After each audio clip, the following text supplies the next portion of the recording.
tenemos la ponencia Integración Latinoamericana desde la perspectiva de la teoría económica y la filosofía política, a cargo del docente de nuestra Escuela Profesional de Ciencia Política, el licenciado Tito Livio Agüero Vidal.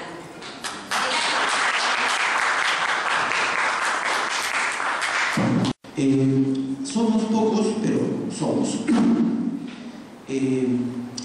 Roger les ha entregado un pequeño paper, no sé si lo tienen a mano. Esta ponencia, esta presentación necesita de vuestra colaboración. Es una ponencia que busca hacer un análisis comparativo, o mejor dicho, hacer una entrada a la teoría, al tema de la integración latinoamericana a partir de dos áreas o disciplinas muy específicas. Una de ellas es la teoría económica, pero no solamente la teoría económica, sino también la formulación de políticas económicas y también políticas de integración, no solamente a nivel de países, sino también a nivel de bloques regionales y subregionales. Y por otro lado, tenemos la filosofía, y vamos a trabajar ahí a algunos autores importantes, ¿no? Uno de ellos, Antenor Orrego, que en el curso de filosofía política trabajamos. El otro es Leopoldo Sea, viva México, lindo y querido. El otro es un argentino que se llama Enrique Dussel. Entonces, a partir de la teorización, ¿no es cierto?, económica, y a partir de la teorización de tres autores, vamos a tener un acercamiento al tema de la integración latinoamericana. Nos vamos a basar fundamentalmente en una tablita, que es un poco el paper que Roger les ha entregado, ¿no? Trabajamos ahí varias variables. Una de ellas es la variable corriente. ¿Qué corriente? ¿Cómo se denomina? ¿No es cierto? El marco teórico conceptual.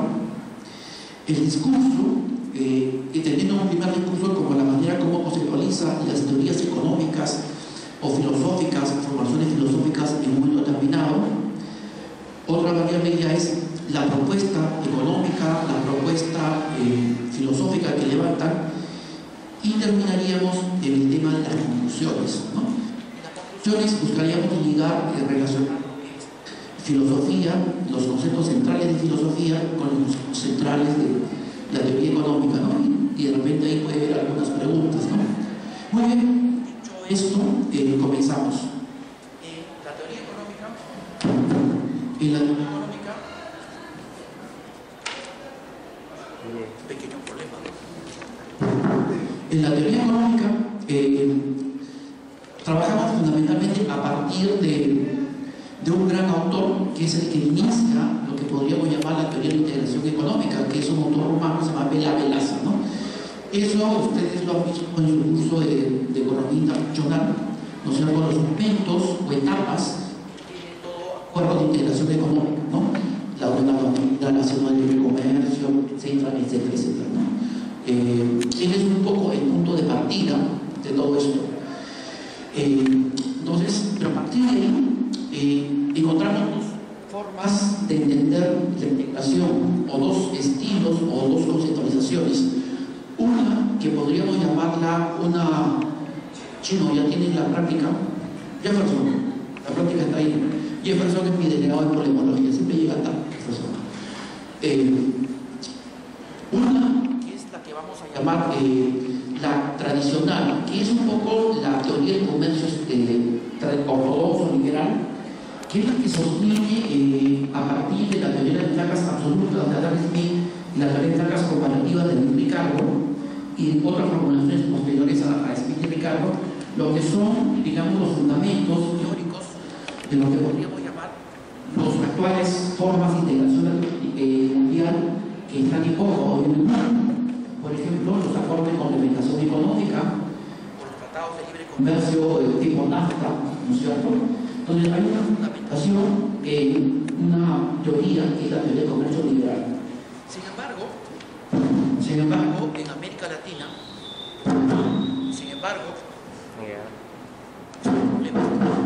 todos los años lo mismo. En América Latina, después de la Segunda Guerra Mundial, surge la Comisión Económica para América Latina, y que durante un tiempo tuvo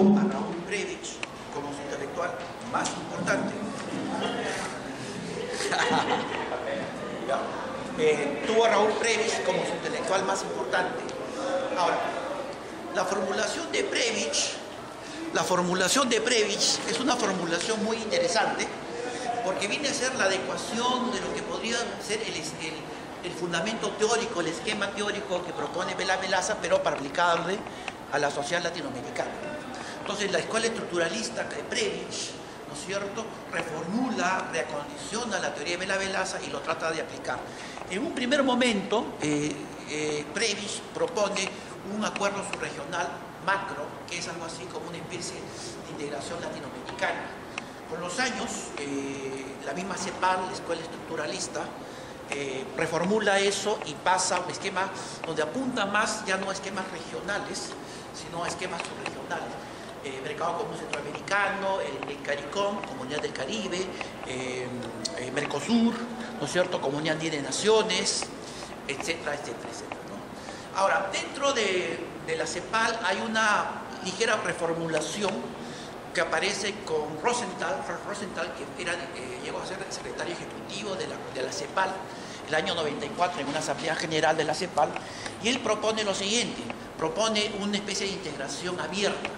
Es decir, que las integraciones latinoamericanas, tanto los esquemas subregionales de integración como los esquemas regionales de integración, tuvieran la capacidad, los países, los bloques subregionales y regionales, tener la posibilidad de que firmar también tratados de libre comercio con otros países, por ejemplo, con Estados Unidos, por ejemplo, con China, por ejemplo, con la Unión Europea, pero ya no a nivel de bloques regionales, ¿no es cierto? En fin, entonces, digamos que en la teoría económica partimos de Vela-Velaza, hay una reformulación muy importante con Prebisch, con Prebisch se trabajan los esquemas subregionales y regionales de integración latinoamericana. El regionalismo abierto sería una especie de subespecie dentro de esta visión de la CEPAL, y eso sería un poco las etapas más importantes. Hay un último momento que nos vincula a dos corrientes nuevas. Por ejemplo, una última, y está en el paper, en la parte de conclusiones, es la teoría sobre las áreas óptimas, que es Robert Mundell, que es un premio Nobel de Economía canadiense, que es el que da el fundamento, ¿no es cierto?, al caso de la Unión Europea, cuando la Unión Europea era solamente un mercado común europeo y todavía no llegaba a tener una integración monetaria, ni había un Banco Central Europeo. Mundell le da el fundamento teórico para que la Unión Europea pase de mercado común europeo a Unión Europea, ¿no? Y la última teoría es la teoría de los fines públicos globales, que es muy importante. Es una última formulación económica que apunta en una onda muy ecologista, muy medioambientalista, ¿no es cierto? Partiendo de la noción de que hay bienes públicos, pero que no solamente pertenecen a un país, salud, Sadid, sino pertenecen a toda la humanidad. Piensa en la Amazonía, piensa en recursos como el agua, como el río Amazonas, etcétera, etcétera. Como esos son bienes públicos, ya no pertenecen a un país, Perú, Ecuador, Brasil, sino son bienes públicos globales, la integración latinoamericana o la integración en general tendría un nuevo fundamento, una nueva razón. Hay que proteger esos bienes públicos globales, porque si no el calentamiento global, el efecto invernadero, etcétera, etcétera. Entonces tenemos a grosso modo que hay una formulación teórica muy importante acerca de la teoría económica, que tiene plasmaciones, digamos, paradigmáticas, como es el caso de la Unión Europea, a pesar de los problemas que tiene ahorita la Unión Europea, el caso de España, el caso de Grecia, el caso de Italia, ¿no? Pero es la integración más completa y en el fondo, digamos, ha tenido una evolución que de repente en las conclusiones podemos volver. Pasamos a la parte de filosofía. Acá estamos ante tres autores, ¿no? Antenor Orrego, Leopoldo Sea y Lucio. En el caso de Orrego y Sea, ellos están dentro de lo que llamamos la filosofía americana, que es esta filosofía que surge a partir de Vasconcelos, donde está nuestro amigo mexicano, y Samuel Ramos en México, pero que ya venía de Rodó en el Ariel, de esta idea de que nosotros hemos tenido una filosofía que ha estado muy ligada a las formulaciones doctrinarias, filosóficas del mundo europeo, y que los latinoamericanos lo que hemos hecho es un poco repetir, ¿no es cierto?, ser intermediarios, difundir todos estos debates filosóficos. Y como decía Leopoldo Sea en un famoso trabajo, La filosofía clásica surge a partir de que los filósofos se interrogan, sobre todo en las áreas como estética o filosofía política, a partir de los grandes problemas que tienen las sociedades europeas. A partir de esos grandes problemas, esas grandes discusiones, esos grandes debates temáticos, surgen las grandes formulaciones filosóficas. Entonces, lo que quieren hacer Orrego, Sea y obviamente también Dussel es hacer ese mismo ejercicio intelectual, ¿no es cierto? A partir de problemas ya no europeos, pero problemas latinoamericanos y también problemas mundiales, tener una lectura e interpretación desde la propia América Latina. Poco por ahí va su forma de pensar. En el caso de Orrego, nos interesa básicamente su etapa latinoamericanista, que es las dos últimas etapas de su producción filosófica, que es la etapa que llamo yo el latinoamericanismo social, que está en su papel, y el latinoamericanismo humanista. En el caso de Sea, en Sea yo encuentro 4 momentos, 4 etapas donde hay una producción filosófica de Leopoldo Sea. La primera etapa no la tomo muy en cuenta, porque es la etapa de su licenciatura en la Universidad Nacional Autónoma de México, la UNAM, que es su tesis de licenciatura y su tesis de doctorado, que es una especie de continuación de lo que fue el leitmotiv, lo que fue la razón de ser del grupo del Ateneo de la Juventud, que era el grupo de los filósofos mexicanos que se rodearon, ¿no es cierto?, en la época de Porfirio Díaz, y que fueron críticos a todo el discurso filosófico y político que dio sustento teórico y político al gobierno de Porfirio Díaz. Recordemos que el gobierno de Porfirio Díaz estaba rodeado por un conjunto de tecnócratas y se llamaba el gobierno de los científicos, porque todos los académicos que eran ministros, secretarios, eran personas que estaban muy adscritas, muy identificadas con el pensamiento filosófico positivista. Sea, ¿no es cierto?, como Vasconcelos, es totalmente antipositivista. Entonces, la primera etapa de Leopoldo es la etapa de su licenciatura en la UNAM, es la etapa de su tesis de doctorado, que es la etapa donde él rompe con el positivismo filosófico. A nosotros nos parece que es más importante la segunda y la tercera etapa de Sea, que es la etapa cuando está en el grupo Hiperión, y segundo, la etapa latinoamericanista. En la etapa latinoamericanista, Leopoldo escribe sus libros más importantes y sobre todo dirigió una revista que se llama Cuadernos Americanos, que antes había sido fundada por un economista mexicano muy inteligente, muy capaz, que se llamaba Jesús Silva. Muy bien, muchacho sabe de México. ¿Eres mexicano? Ahí está, ya. Dussel, ¿quién es Dussel? Dussel es una generación más contemporánea, más cercana a nosotros. Leopoldo Sea acaba de morir hace unos años. Dussel es un filósofo que quiso ser de muy joven sacerdote, estuvo en un seminario, y su propuesta filosófica es una propuesta filosófica que tiene 2 momentos, 2 etapas. Una primera etapa es donde hay una preocupación a lo Martin Heidegger por el ser latinoamericano. ¿Qué es el ser latinoamericano? Entonces, así como Martin Heidegger se pregunta, ¿no es cierto?, en el ser y el tiempo, ¿no?, ¿qué es el ser europeo? Dussel se pregunta qué cosa es el ser latinoamericano, ¿no? Pero hay una segunda etapa que es el que nos interesa de Dussel, que es la etapa donde ya no se plantea la pregunta sobre cómo es el ser latinoamericano. Lo que se preocupa es quién es el sujeto de la liberación de los pueblos latinoamericanos, ¿no? O sea, pasa de una problematización, ¿no es cierto?, sobre el ser latinoamericano a una problematización sobre el sujeto de la liberación. Esas 2 etapas son a las cuales nosotros nos interesa. Dicho esto, pasamos al marco teórico. En la parte de la teoría económica, ¿no es cierto?, hemos adelantado algo, que la teoría latinoamericana económica de la CEPAL, de escuela estructuralista de la CEPAL, tiene 2 formulaciones, ¿no? Este regionalismo profundo, a lo Raúl Prebisch, que plantea bloques regionales latinoamericanos, y después en un segundo momento plantea bloques subregionales latinoamericanos, ¿no es cierto? Y su especie esta de Karl Rosenthal, que plantea un regionalismo abierto. Dijimos también, y está en el paper, ¿no es cierto?, que la teoría económica liberal se formula a partir de los trabajos primigenios de Smith de 1776, El origen de la riqueza de las naciones, y en el clásico libro de David Ricardo, ¿no?, Principios generales de economía y tributación, donde está su teoría de las ventajas comparativas. Las formulaciones posteriores que da el Banco Mundial, organismos supranacionales, complementan lo que ya los clásicos habían señalado. Pasamos a los filósofos, Orrego, Sea y Dussel. ¿Cuáles son sus influencias teóricas, filosóficas más importantes? En el caso de Orrego, hay un autor filósofo francés que hoy día podríamos catalogarlo como postmoderno, que es Henri Bergson. Él planteaba una filosofía irracionalista, muy parecida a lo que se plantearía hoy día Foucault, Lyotard, Gianni Vattimo, ¿no? Que son los filósofos postmodernos. Bergson fue un autor muy importante para toda la generación del 20, no solamente del Perú, sino de toda América Latina. Después hay autores como Spengler, que fue también clave, que Spengler tiene un libro que se llama La decadencia de Occidente, ¿no? Esa idea de que Occidente está en crisis, ¿no? Y que al estar en crisis, América Latina podría ocupar ese lugar dentro de la producción de conocimientos o como el centro cultural del mundo. Obviamente en Orrego está presente Marx, sobre todo su teoría económica, más que el Marx humanista de la primera etapa que se señala, ese Marx hegeliano, que hay una especie de antropología filosófica, una reflexión sobre la alienación, la cosificación, es el Marx económico que le interesa ante Orrego. Y dos autores que son centrales, ¿no?, en la filosofía, que es Nietzsche. Esta idea de lo postmoderno en Nietzsche, cuando uno lee autores postmodernos, uno siempre encuentra que todos los autores postmodernos siempre dicen que el gran culpable de la postmodernidad es Ludwig Wittgenstein, ¿no es cierto?, y Nietzsche, ¿no?, que ellos sin querer queriendo pusieron las bases de la postmodernidad.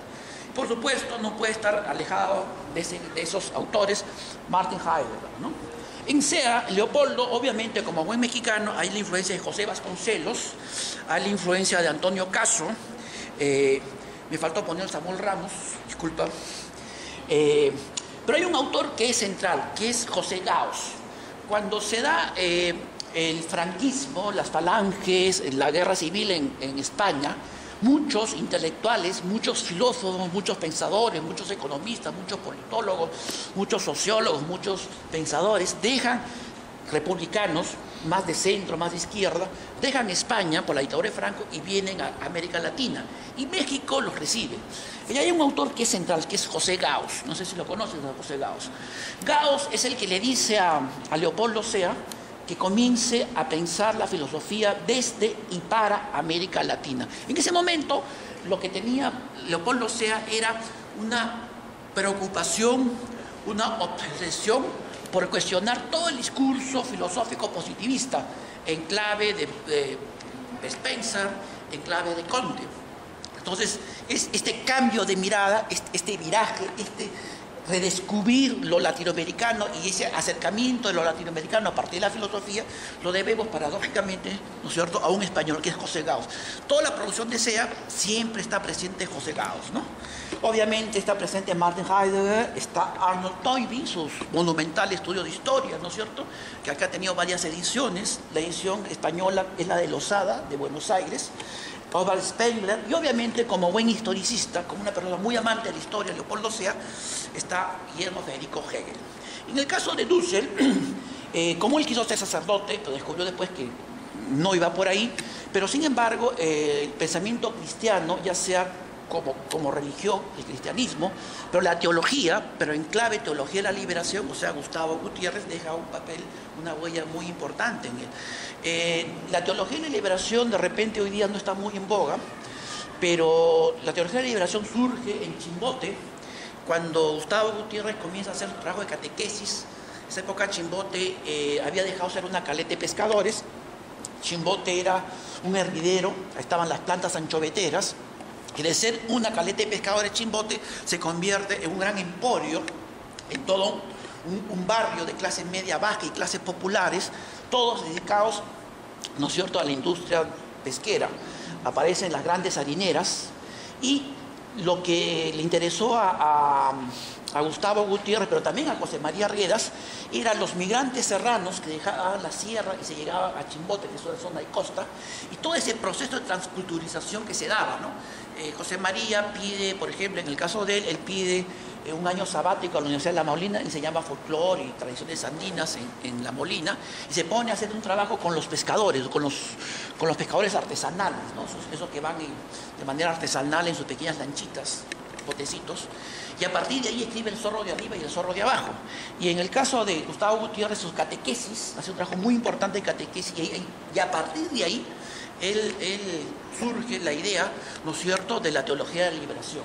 Bueno, Gustavo Gutiérrez recoge todo el discurso de la teología de la liberación, ¿no es cierto?, y lo hace suyo. Sin embargo, aparte del cristianismo, la teología de la liberación, hay otros elementos y autores muy importantes. La ontología, también clave heideggeriana, ¿no? Martin Heidegger, el tema del acercamiento, chino, atiende, el tema del ser, también es muy importante en Dussel. Y hay un intelectual que es un filósofo poco conocido para nosotros, ¿no?, pero de repente muy conocido para los filósofos vinculados a la filosofía de la liberación, que están en toda América Latina. Uno de ellos es Emmanuel Levinas. Levinas es un filósofo muy importante, muy lituano, que le permite a Dussel hacer una serie de recondicionamientos de estas categorías europeas filosóficas y lo hace suyo. Después está la fenomenología de Edmund Husserl y un autor peruano que también dejó un enorme huella en Dussel, que es Augusto Salazar Bondy. Augusto Salazar Bondy escribió un folletito preguntándose, ¿existe una filosofía en América Latina? Él se preguntaba, ¿no?, a partir de unos textos de José Carlos Mariátegui en un tomo que se llamaba Temas de Nuestra América. Augusto Salazar Bondy se pregunta, ¿existe o podría existir una filosofía en América Latina? Y Salazar Bondy, que era un filósofo analítico, pero que después pasa a ser un filósofo político, responde de una manera muy determinista. Dice, en la medida que somos una sociedad subdesarrollada, América Latina, el Perú, en la medida que tenemos relaciones de dependencia, en la medida que no somos autónomos, en la medida que no nos hemos liberado, nuestros filósofos, ¿no es cierto?, siguen atados a estructuras mentales, culturales, ideológicas, lo cual hace imposible pensar en una filosofía propiamente latinoamericana. Por consiguiente, a la pregunta, ¿existe una filosofía latinoamericana?, él dirá, no existe, porque somos una sociedad dependiente, etcétera, etcétera. Bueno, él presenta esta ponencia en una reunión en Argentina de filósofos. Dentro de esa reunión de filósofos había un chiquillo, un muchacho que estudiaba primer año de filosofía en Buenos Aires, que era Enrique Dussel. Todos los trabajos de Dussel los dedica a Salazar Bondy, a su libro de Salazar Bondy, a la viuda de Salazar Bondy, a la familia de Salazar Bondy, etcétera, etcétera, etcétera. Es una especie de obsesión que tiene Dussel con Salazar Bondy. Entonces, un poco este es el marco teórico. Como ven, hay economía, hay filosofía, filósofos, ¿no? Digamos, ¿cuáles las conceptualizaciones de las teorías? Comencemos por la economía, ¿no?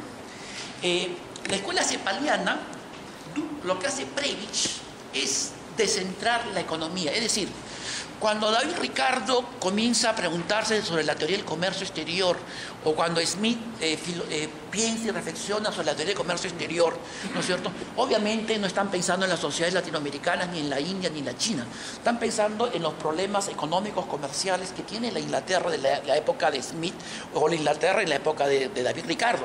Entonces, lo que encuentra Prebisch y los economistas que lo rodean a Prebisch es que lo que hay en el fondo, lo que se presenta como universal, las teorías que se presentan como un carácter universal de aplicación a toda la humanidad, a toda la Tierra, ¿no es cierto?, en realidad son formulaciones que tienen que ver con problemas económicos que se dan en las sociedades muy desarrolladas y que tienen que ver con soluciones económicas, formulación de políticas económicas a los problemas de esas sociedades muy desarrolladas.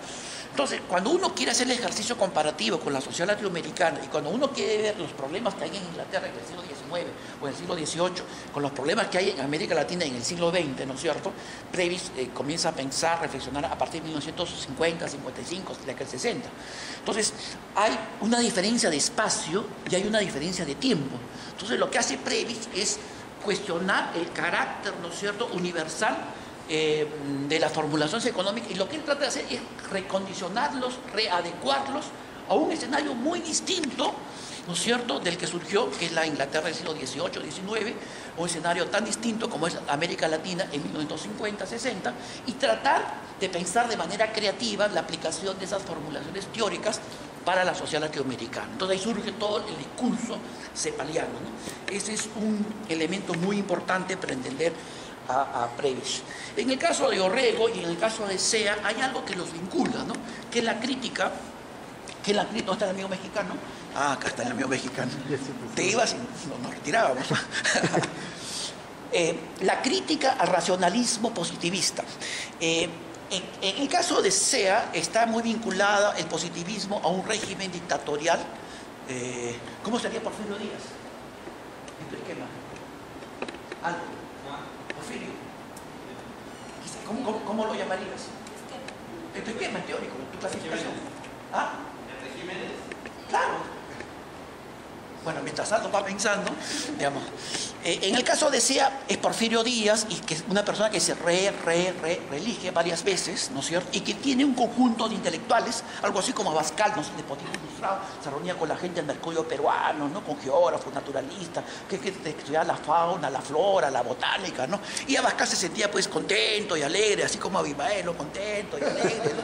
Porque es un gobernante generoso, porque le interesan los temas intelectuales, ¿no? Y eso le daba un carácter pues distinto. Entonces no era un virreinato cual común y corriente, era un virreinato ilustrado, había una aristocracia de la inteligencia que lo rodeaba. Algo parecido pasaba con Leopoldo Sea.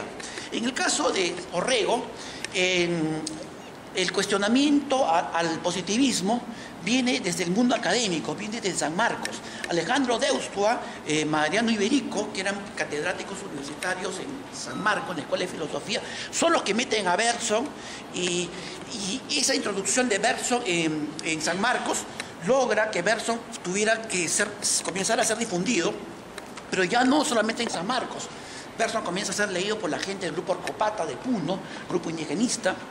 Comienza a ser leído por Antenor Orrego, que vivía en Trujillo, comienza a ser hecho suyo, por ejemplo, por José Carlos Mariátegui, y Bergson tiene la suerte de convertirse en el filósofo más importante de muchos grupos juveniles en la década del 20, indigenistas, gente conversatoria universitaria de San Marcos, de medios de comunicación, asociaciones de pensamiento, etcétera, etcétera. Entonces, el proceso de Sea con Orrego, la crítica al positivismo, digamos, hay un elemento que los empata, ¿no? Y en el caso de Dussel, cuando Dussel filosofa, cuando Dussel comienza a leer las teorías en boga filosóficas, el positivismo ya no era la doctrina filosófica dominante, no era la más importante.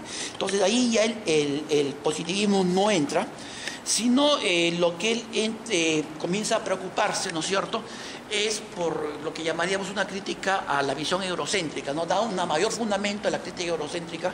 Todavía el concepto de modernidad como concepto y el concepto de posmodernidad todavía no aparecen, ¿no es cierto? Pero uno podría decir que Dussel es una de las personas que le da mayor fundamento a la crítica filosófica latinoamericana, al discurso de la modernidad, ¿no? Sin caer en lo propiamente posmoderno.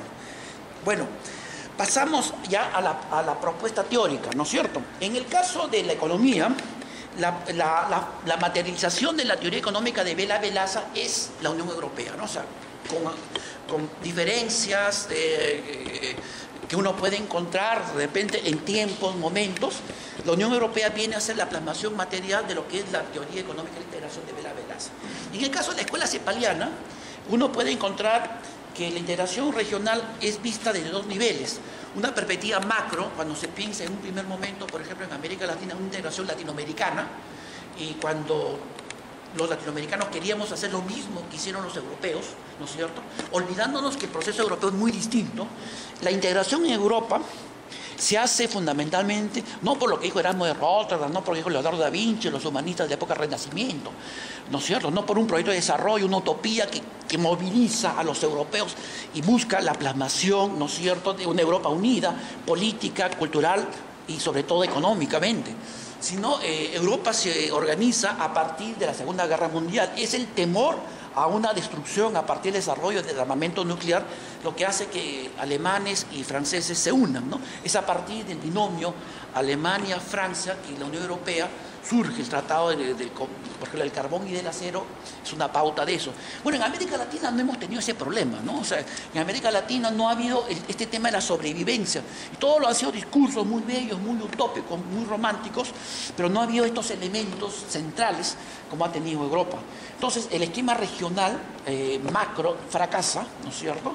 Y comienzan a aplicarse esquemas subregionales. Entonces ya aparece el CARICOM, la Comunidad Económica del Caribe, aparece el Mercado Común Centroamericano, aparece la Comunidad Andina, ahora aparece, por ejemplo, Mercosur, ¿no es cierto? Entonces, ya no es un esquema regional macro, sino son pequeños esquemas subregionales, micros, pequeños, ¿no? Bueno, y ahí estamos, ¿no? Ahora, a esto va unido de que con el regionalismo abierto de Rosenthal, ¿no es cierto?, una institución como la Comunidad Andina o el Mercosur puede firmar un tratado de libre comercio ya no necesariamente con otro bloque, si no puede firmar un tratado de libre comercio con un país. Por ejemplo, el Mercosur puede firmar con China, o la Comunidad Andina puede firmar con la Unión Europea, aunque al final eso no se hizo de manera individual. Entonces, el regionalismo abierto de Rosenthal permite es una flexibilización de lo que podríamos llamar la teoría general. En el caso de la filosofía, en el caso de Orrego, lo que me parece importante de Orrego es que para demostrar, presentar sus propuestas filosóficas, lo que hace Antenor Orrego construye todo un aparato teórico, una especie de matriz analítica, que le permite interpretar la manera como ha sido el desenvolvimiento social y cultural de la América Latina. Este es un caso inédito en la filosofía latinoamericana. A partir de esa matriz, que Orrego la llama teoría de los gérmenes, pero yo la llamo teoría, no la llamo gérmenes, un término muy biologista, yo la llamo teoría del espectro. Antenor Orrego ve que el desarrollo de América Latina ha tenido momentos, y que esos momentos, a lo Martin Heidegger, ¿no es cierto?, puede expresarse en símbolos, figuras símbolos. Entonces, él dice que el desarrollo de América Latina tiene esos momentos, medio dialéctico estos momentos, porque hay contradicciones en cada etapa, y él dice que al final estamos llegando hasta ese momento de síntesis, ¿no? Y él dice que estos momentos han tenido expresiones en grandes personajes. Uno de ellos es Garcilaso de la Vega, ¿no es cierto?, que es la primera etapa. Simón Bolívar sería la plasmación del segundo gran momento, y Vallejo, pero el Vallejo no de España, aparte también de Cáliz, ¿no es cierto?, ni de Poemas Humanos, sino el Vallejo de Trilce, ¿no? O sea, él, igual que Martin Heidegger, ¿no es cierto?, que él veía también en la producción de algunos intelectuales, poetas y músicos, la plasmación del ser europeo. Orrego ve lo mismo a nivel de la obra de Vallejo, ¿no? Y su propuesta final se puede plasmar en el término, ¿no?, la tesis del pueblo continente o de un humanismo americano. En el caso de Leopoldo Sea, lo que él hace, él aborda un conjunto de temas, ¿no es cierto?, el origen de la filosofía, qué es una filosofía auténtica, qué cosa hay que entender por asimilación de la filosofía, ¿no? Ahora, lo que él trabaja fundamentalmente, ya en sus etapas más importantes, es, amigo mexicano, es la historia de las ideas políticas y filosóficas en América Latina. Es el historiador filósofo, está acá. Es el historiador filósofo, claro, es el filósofo de las ideas, el historiador de las ideas filosóficas y políticas en América Latina. Entonces su preocupación es las ideas políticas en América Latina, los momentos, las etapas que ha tenido estas ideas, ¿no? Es ahí donde entran su concepto de qué cosa es filosofía, cómo se origina la filosofía, qué es una filosofía auténtica, qué es asimilación filosófica, ¿no? Y en el caso de Dussel, este filósofo argentino, ¿no es cierto?, los temas centrales de él es, por ejemplo, él trata de construir una ética, ¿no?, una ética de la liberación, ¿no?, un conjunto de postulados que tienen que expresarse de manera práctica, ¿no es cierto?, en un comportamiento determinado. Otro punto que él trabaja es el tema del sujeto de la liberación. ¿Quién es el sujeto de la liberación? Sobre todo Dussel de la segunda etapa que hemos mencionado, porque hemos dicho que en Dussel hay dos etapas. Hay la primera etapa que es media heideggeriana, ¿no?, donde se preocupa por el ser, que es el ser latinoamericano, y hay una segunda etapa que se preocupa por el, ¿no es cierto?, por el sujeto latinoamericano. Para él, el sujeto latinoamericano no es, como decían los marxistas, ¿no es cierto?, ortodoxos, la clase de proletariado, la clase obrera, solo ellos, etcétera, etcétera, sino para él es el pobre hombre de pueblo, el explotado, el marginado, el olvidado, ¿no? Esto se parece mucho a lo que fue una corriente de historiografía en Inglaterra, Christopher Hill, Edward Thompson, Edith Hobsbawm. Cuando ellos en Inglaterra, fue bien interesante, ellos intentaron hacer una historia desde no solamente las historias, sino sociología, en el caso de Perry Anderson y Anthony Giddens, hacer una sociología y una historia desde abajo, ¿no? Las historias en esa época, antes de que Thompson, Hobsbawm escribiera, o Christopher Hill, o Giddens, o Perry Anderson, la sociología en Inglaterra y la historia en Inglaterra es la historia de los de arriba, digamos, ¿no?, para utilizar esta figura de Arguedas, de los de arriba y los de abajo. Entonces ellos lo que querían hacer es una historia de los de abajo, una sociología de los de abajo, una historia de los de abajo, dar rostro, ¿no es cierto?, redescubrir al pueblo como sujeto y protagonista de su historia, ¿no? Bueno, algo así, pero en el terreno de la filosofía intenta Dussel, ¿no? El tema del sujeto de la liberación, la reivindicación de la liberación, ¿no? ¿Qué cosa es liberación? ¿no es cierto? La liberación es la antípoda, es la antítesis, ¿no es cierto?, de la dominación. ¿Cómo entiendes la dominación? ¿Cómo lo conceptualizas? ¿Qué cosa es la liberación? Hay una reivindicación de la cultura y la cultura popular, que es muy interesante, porque si tú reivindicas a los de abajo, ¿no es cierto?, y ya no los de arriba, entonces haces una reivindicación de los sujetos que están abajo, pero también haces una reivindicación a los Julio Kotler, ¿no?, de esta gente que es triángulo sin base, pero que no se organizan, que no tienen niveles de contacto y que no pueden plantear una demanda a los de arriba. Estos también son creadores culturales, portadores de una cultura. Bueno, hacia ellos quiere trabajar.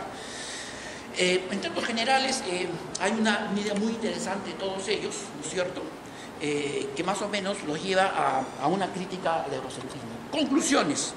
En el caso de la teoría económica, hay un autor que es un premio Nobel canadiense, que es Mundell, Robert Mundell, que está en el paper, y hay una teoría de los bienes públicos globales que ya un poco analicé, ¿no? O sea, hay nuevas formulaciones que permiten, en el caso de Mundell, cómo pasar de un mercado común a una integración más profunda, que implique, por ejemplo, políticas monetarias comunes dirigidas por organismos supranacionales y que impliquen, por ejemplo, la constitución de bancos centrales, que es un poco el ejemplo europeo. Mundell da esa fundamentación.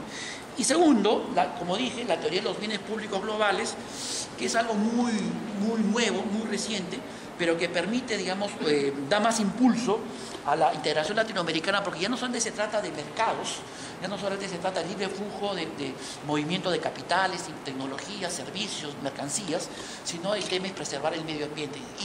Y hay situaciones donde el medio ambiente desborda las características de un solo país. Piensa en la Amazonía, ¿no? El mar, la Amazonía, el aire, etcétera, etcétera. Entonces, como son bienes públicos globales, porque no solamente son bienes públicos vinculados a un país, sino que interesan a toda la humanidad o a todo un continente, la formulación de la teoría de los bienes públicos globales apunta, ¿no es cierto?, a un fortalecimiento de la integración. Bueno, ¿qué conclusión podríamos sacar en el caso de Orrego, en el caso de Leopoldo Sea y en el caso de Dussel?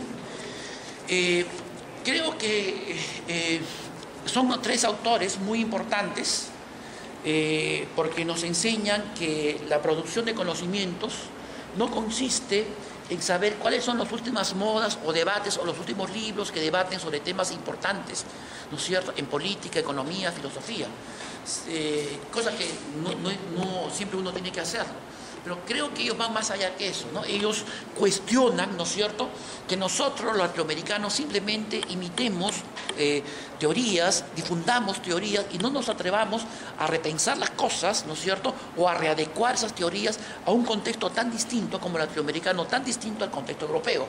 Entonces, ese atrevimiento, esa osadía, esa actitud iconoclasta de no aceptar, repetir, sino crear, ¿no es cierto?, creo que es muy importante. Eso los lleva a criticar al eurocentrismo.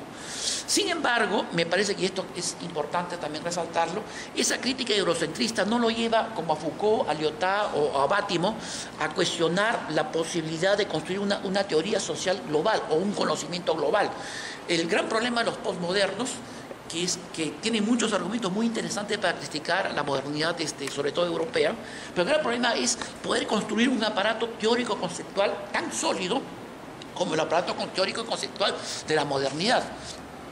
Y ellos, por ejemplo, sostienen de que no podemos tener, a lo Karl Popper, no podemos tener un conocimiento del todo, sino solamente de pequeños fragmentos, de pequeñas partes, ¿no es cierto? Y eso obviamente imposibilita una teorización global, ya sea desde el plano de la sociología, de la ciencia política, de la filosofía, de la economía, de la ecología, etcétera, etcétera.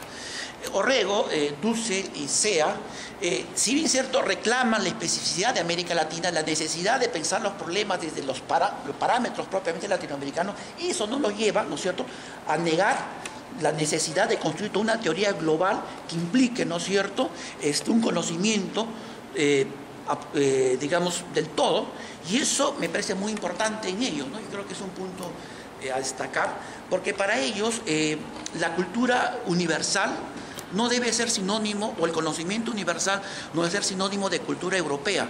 El conocimiento universal tiene que ser producto de un conocimiento europeo, de lo que se produce en Europa, pero también tiene que ser producto de un conocimiento de lo que esos mismos fenómenos se expresan, o la manera como se expresan, por ejemplo, en sociedades tan distintas como las europeas, y sobre todo las formulaciones teóricas para entender esos fenómenos y las formulaciones y propuestas, ¿no es cierto?, de cambio que pueden aplicarse para entender esos mismos fenómenos. Entonces, lo universal no debe ser sinónimo de conocimiento europeo, sino que lo universal tiene que ser el producto, la sumatoria de varios conocimientos, con lo cual creo que Orrego, Sea y Dussel ligan un punto de entrada con Habermas, Jürgen Habermas, en esta necesidad de pensar en un todo, ¿no es cierto?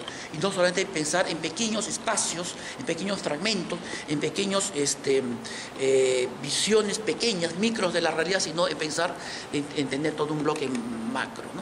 Eso me parece que creo que es el gran aporte. Sin embargo, como todo es dialéctico en la vida, creo que Orrego, Sea y Dussel tienen un gran problema. Que si bien es cierto, hay una crítica a la modernidad y a la razón europea, en el caso de Dussel, en el caso de Orrego y en el caso de Sea. Sin embargo, lo que ellos proponen, ¿no es cierto?, como por ejemplo como identidad latinoamericana, que se supone que es una propuesta que está en contraposición a la identidad como es construida en Europa, termina siendo casi lo mismo. Me explico. Si uno mira, por ejemplo, la historia de las ideas políticas en Leopoldo Sea, si uno mira la historia de la sociedad latinoamericana en Antenor Orrego, o uno mira la historia de, por ejemplo, filosófica en América Latina de Dussel, uno encuentra, primero, que la identidad latinoamericana para ellos no es una sumatoria de varias identidades, ¿no es cierto?, o un encuentro de varias identidades. No, para ellos la identidad latinoamericana es una síntesis, ¿no es cierto?, media hegeliana, ¿no es cierto?, una síntesis de varias identidades que dan nacimiento a lo propiamente latinoamericano. Y la pregunta que uno podría formularse, citando a Tito Flores Galindo, es ¿por qué la unidad de América Latina tiene que ser pensada en términos de unidad, no en términos de una unidad a partir de la diversidad? A propósito del tema amazónico, a propósito de los temas de las comunidades amazónicas, a propósito de los temas étnicos, etcétera, etcétera. Entonces, hoy la filosofía que aborda el tema de la cultura siempre lo hizo bajo un parámetro multiculturalista. Pero a partir de los proyectos en educación y en salud, escucha chino, te va a preguntar en el examen, los proyectos en educación y salud, los filósofos latinoamericanos se dieron cuenta que la multiculturalidad tenía que readecuarse para ser aplicada, ¿no es cierto?, a América Latina.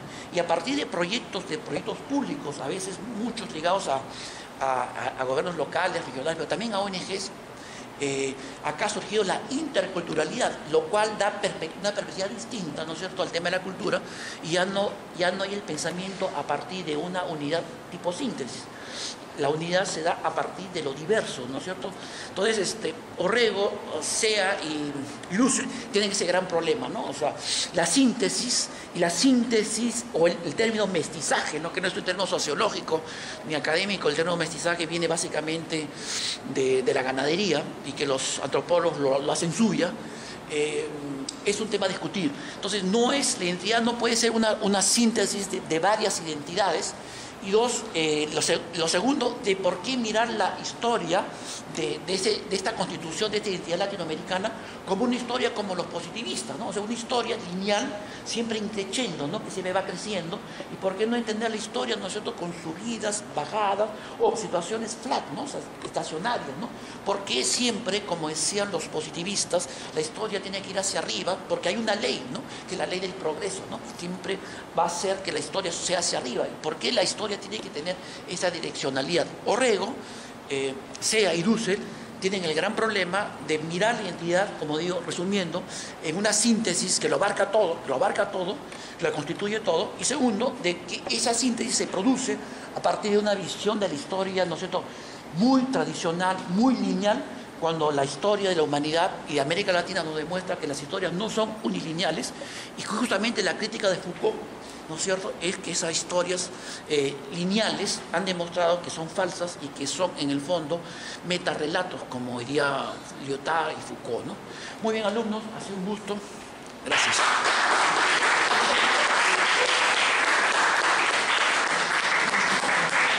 Muchas gracias Vidal, uno de los profesores más queridos de nuestra Escuela de Ciencia Política.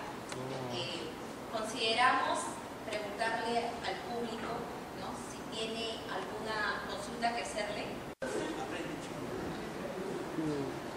Bien, mi pregunta está básicamente relacionada con el tema de la economía. Existen lo que es algunos organismos o acuerdos interregionales en el caso de América Latina, lo que es la CEPAL, algunas otras instituciones, pero hay un texto de cuentos chinos que estaba leyendo en lo cual veían cuál es la problemática que surge en el caso de la Unión Europea y en el caso de Latinoamérica.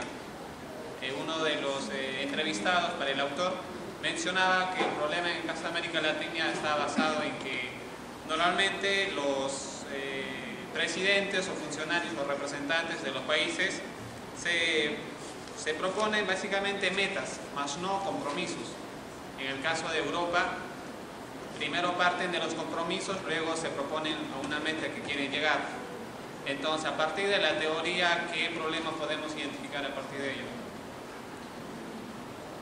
A partir de esa exposición que usted ha brindado lo que es la unidad latinoamericana, veríamos si podemos ver algún inconveniente o algún problema que se pueda percibir a partir de lo que le consulta. Gracias. Bueno, agradezco la pregunta. Creo que la pregunta, Luis Popa lo va un poco a abordar más el tema de la integración de América Latina en los hechos. Yo lo que quería hacer es una formulación fundamentalmente teórica, y cómo a partir de esa formulación teórica se van plasmando ya, materializando esquemas subregionales. La CEPAL no es un organismo, no es una institución subregional propiamente dicha, ¿no? Es una organización internacional más vinculada a Naciones Unidas, como la FAO, como UNESCO, ¿no?